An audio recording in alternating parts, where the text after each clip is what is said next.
So let's start. That is E20. We have discussed many times that what is E20. E20 is ethanol 20 blending.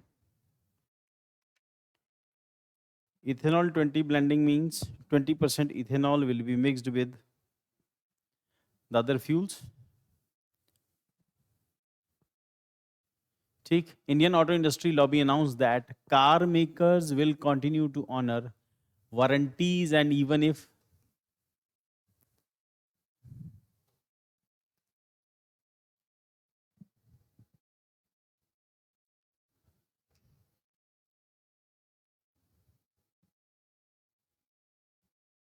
हाँ, car makers will continue to honor warranties even if the older vehicle not originally designed a high ethanol fuels E20 fuel.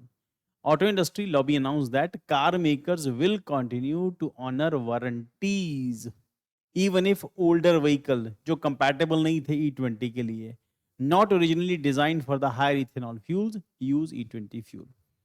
So वो car वो vehicles जो ethanol E20 के लिए नहीं बने थे, it means previous generation के व्हीकल्स जो BS6 से पहले की जनरेशन हैं, BS4 जनरेशन, उस जनरेशन के व्हीकल E20 के लिए बने नहीं थे. बट अब ये जो नई रिपोर्ट्स आई उसके अकॉर्डिंगली अगर इन व्हीकल्स में ब्लेंडिंग करते हैं इथेनॉल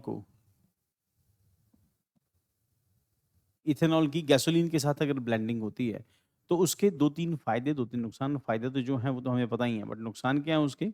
उससे क्या है कि इंजन की लाइफ जो है कम होती है और मेंटेनेंस जो है वो कंपैरेटिवली इंक्रीज होती है इथेनॉल E20 हो जाने से. तो इसी करके कई बार रिकमेंड होता है कि जब आपके पास BS4 व्हीकल यूज़ कर रहे हैं तो उसमें हाई ऑक्टेन आपको पेट्रोल ही यूज़ करना चाहिए जिसमें हाई ऑक्टेन होते हैं. तो 90-95 ऐसे कुछ करके जो ये जो आते हैं और कई सारे पेट्रोल पंप्स के ऊपर हिंदुस्तान पेट्रोलियम अलग-अलग जगहों के ऊपर उनके अलग-अलग पेट्रोल्स आते हैं. तो वो यूज़ करना चाहिए, बट हर जगह उसकी अवेलेबिलिटी नहीं होती हाई ऑक्टेन जो पेट्रोल होता है. तो उस केस में जिन गाड़ियों के लिए अवेलेबल नहीं है तो ये डायरेक्शंस हैं, आप उनको मेंटेनेंस और वारंटी आपको देनी पड़ेगी या देनी चाहिए.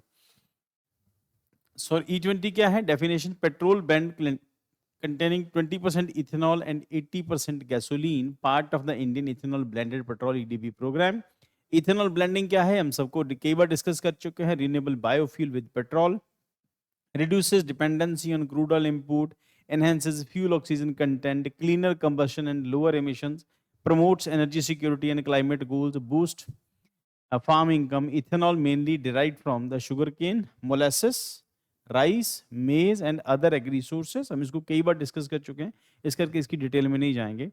सो अल्टीमेटली इथेनॉल ब्लेंडिंग यहाँ पर जिसके हम लोग कई सारे फायदे हैं कई बार डिस्कस कर चुके हैं.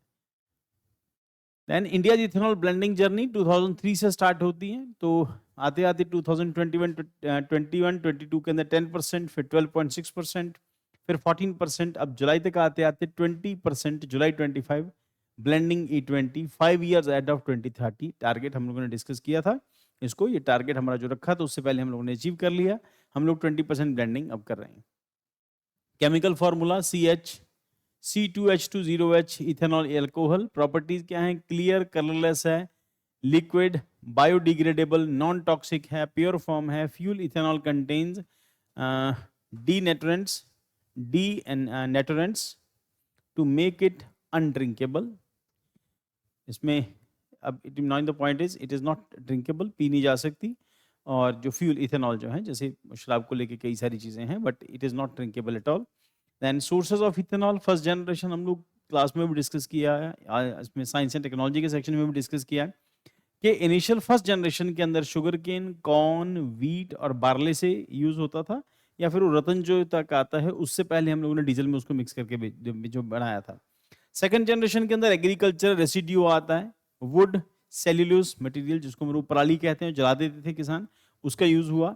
अब थर्ड सेकंड जनरेशन, अब नेक्स्ट जनरेशन के अंदर जो एल्गी है, ब्लू ग्रीन एल्गी जो है उससे इथेनॉल बनेगा. देन इकोनॉमिक इंपैक्ट्स क्या है, सिग्निफिकेंस इसकी. इकोनॉमिक है, reduces crude import bill, 85% dependency हमारी. एनवायरमेंटल इश्यूज हैं, क्लीनर फ्यूल हैं, लोअर कार्बन एमिशंस हैं, एग्रीकल्चर में provide assurance to market farmers. Strategic हैं, contributes India's net zero by 2070 commitment and energy independence for 2047 vision. अब now the point is ethanol blending के बहुत सारे benefits हैं। कुल मिला के जो नुकसान है वो गाड़ियों को नुकसान है। जो गाड़ियाँ इथेनॉल के लिए परफेक्ट नहीं है, ई20 से पहले 4th जनरेशन जो गाड़ियाँ थी, जो भारत स्टेज 4 की जो गाड़ियाँ थी, उनको दिक्कत थी। और अभी क्या है कि जो नई गाड़ियाँ हैं वो सब कंपैटिबल हैं उसके अकॉर्डिंगली। अभी इश्यू जो है वो उसकी मेंटेनेंस को लेके है। अब इनको कहा गया है कि डायरेक्शंस हैं कि आपको सारी गाड़ियों की मेंटेनेंस करनी पड़ेगी।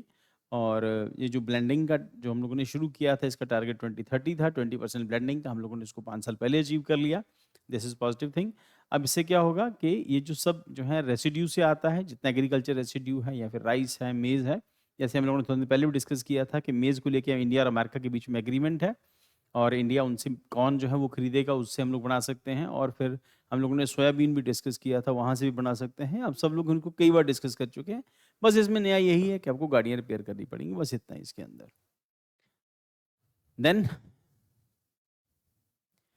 इसके जो क्वेश्चंस हैं, the following are potential sources for ethanol production. हम लोग डिस्कस कर चुके हैं इसको। शुगर केन मोलासेस है, rice maize, agriculture residue, natural gas. तो 1 2 3 आता है इसके अंदर, नेचुरल गैस नहीं आएगा इसके अंदर। और consider the following statements regarding India's ethanol blending program. India achieved 10% blending in 21-22.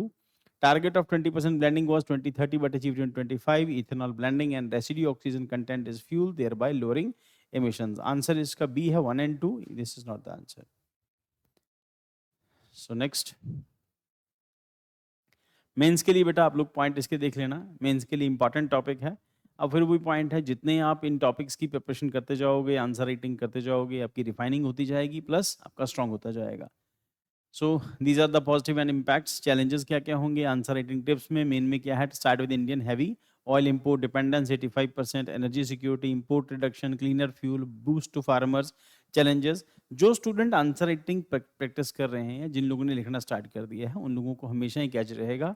और जो स्टूडेंट्स हेजिटेट कर रहे हैं, डर रहे हैं लिखने से, तो उन लोगों को डिसएडवांटेज रहेगा, क्योंकि कभी ना कभी तो आपको स्टार्ट करना ही पड़ेगा। Now the point is you are having all the tips here.